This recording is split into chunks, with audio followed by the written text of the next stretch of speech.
दुनिया में कुछ पहेलियां ऐसी हैं जो वक्त के साथ सुलझने के बजाय और भी ज्यादा उलझती जाती हैं। आज हम एक ऐसे ही जीव की कहानी में गोता लगाएंगे, एक ऐसी मछली जिसने हजारों सालों से बड़े बड़े वैज्ञानिकों को भी चक्कर में डाल रखा है और जिसकी जिंदगी की कहानी किसी मिथक से कम नहीं है। ये कहानी है ईल की। सोचिए, आज से करीबन 2300 साल पहले की बात है। इतिहास के महानतम विचारकों में से एक अरस्तू भी इस पहेली को नहीं सुलझा पाए। उन्हें लगा कि ईल शायद कीचड़ से ही पैदा होती होगी, और ऐसा उन्होंने इसलिए सोचा क्योंकि किसी ने भी कभी ईल को बच्चे देते या अंडे देते देखा ही नहीं था। और सच कहूं तो उस जमाने में यह मानना कोई अजीब बात नहीं थी, क्योंकि यह माना जाता था कि जीवन निर्जीव चीजों से भी पैदा हो सकता है। सदियों बाद साइको एनालिसिस के जनक बनने से पहले एक नौजवान सिगमंड फ्रॉइड ने इस गुत्थी को सुलझाने की जिद ठान ली। उन्होंने हफ्तों तक सैकड़ों ईलों की चीरफाड़ की, बस एक जवाब की तलाश में, लेकिन उन्हें कुछ नहीं मिला। आखिरकार मनोविज्ञान के भविष्य के ज्ञाता एक मामूली मछली से हार गए। तो चलिए, कुदरत के सबसे पुराने और अनसुलझे रहस्यों में से एक की और गहराई में उतरते हैं। ये दो बहुत ही सीधे सादे सवाल हैं, लेकिन इनके जवाबों ने सदियों से वैज्ञानिकों को उलझा रखा है, और इनके जवाब उतने ही अजीब और अविश्वसनीय हैं जितनी कि खुद ये मछली। ईल की जिंदगी की शुरुआत एक ऐसी जगह से होती है जो खुद उस जीव की तरह ही रहस्यमयी और अनोखी है।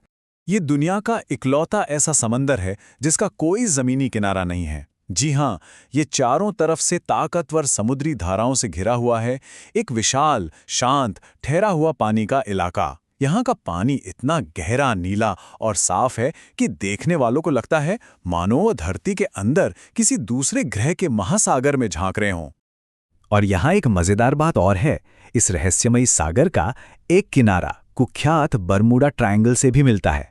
हालांकि इसका कोई वैज्ञानिक ताल्लुक नहीं है, पर यह बात ईल की रहस्यमयी कहानी को और भी दिलचस्प जरूर बना देती है। सारगासो सागर की इसी गहरी खामोशी और अंधेरे में ईल के बच्चे पैदा होते हैं, लेकिन ये किसी आम मछली की तरह बिल्कुल नहीं दिखते। ये तो शीशे के बने किसी पत्ते की तरह होते हैं, एकदम पारदर्शी, जिन्हें लेप्टोसेफलिस कहा जाता है। और यहीं से बिना किसी गाइड के उनकी हजारों किलोमीटर लंबी यात्रा शुरू होती है। समंदर का ये अविश्वसनीय सफर पूरा करने के बाद ईल अपनी जिंदगी के एक बिल्कुल नए और दशकों लंबे दौर में दाखिल होती है, जो मीठे पानी में गुजरता है। सोचिए, लगभग 3 साल और हजारों किलोमीटर की यात्रा के बाद वो पारदर्शी सजीव यूरोप या अमेरिका की किसी नदी के मुहाने पर पहुंचता है, जिसे अब ग्लास ईल कहते हैं। और फिर नदियों और झीलों में वो दशकों तक एक येलो ईल के रूप में अपनी जिंदगी बिताती है। इसका मतलब ये हुआ कि एक ही ईल इंसानों की कई पीढ़ियों को देख सकती है। ये सुनने में अविश्वसनीय लगता है, लेकिन स्वीडन में एक ईल पूरे 155 साल तक जिंदा रही। जरा सोचिए, एक मछली जिसने शायद 2 विश्व युद्ध देखे हों।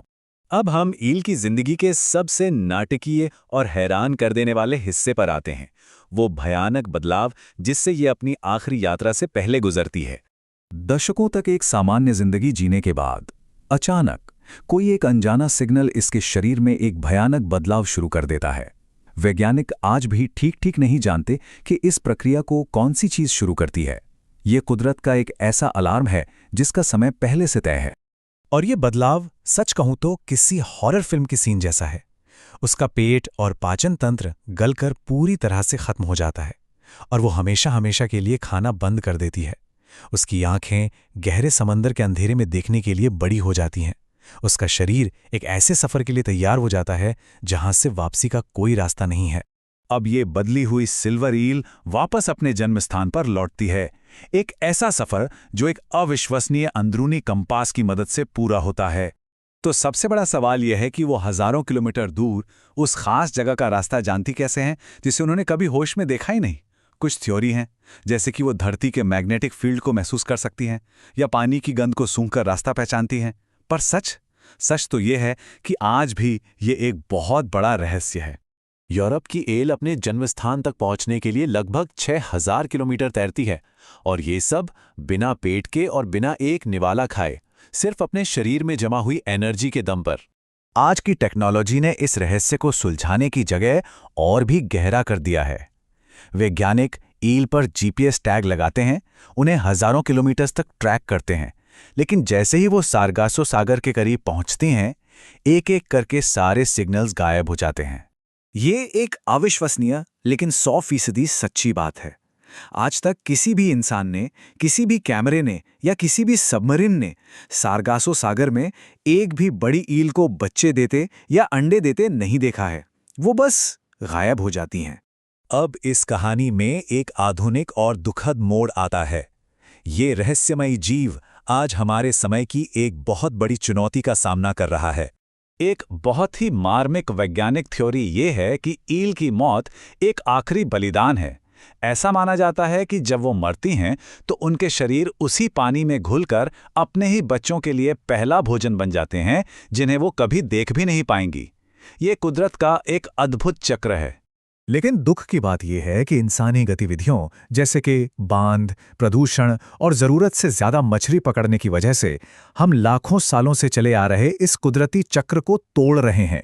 पिछले कुछ ही दशकों में ईल की आबादी में 90% की भारी गिरावट आई है। और सबसे बड़ी विडंबना यही है कि हम इस जीव को और इसके रहस्यों को पूरी तरह से समझने से पहले ही उसे हमेशा के लिए खो सकते हैं। ये एक ऐसी पहेली है जो सुलझने से पहले ही मिट सकती है। तो आखिर में सवाल यही है, क्या हम इस प्राचीन पहेली को कभी सुलझा पाएंगे या ये रहस्य हमेशा के लिए सारगासो सागर की गहराइयों में ही दफन होकर रह जाएगा? शायद कुछ रहस्य सुलझाने के लिए होते ही नहीं, बल्कि सिर्फ ये याद दिलाने के लिए होते हैं कि इस दुनिया में आज भी कितना कुछ है जो हमारी समझ से बिल्कुल परे है।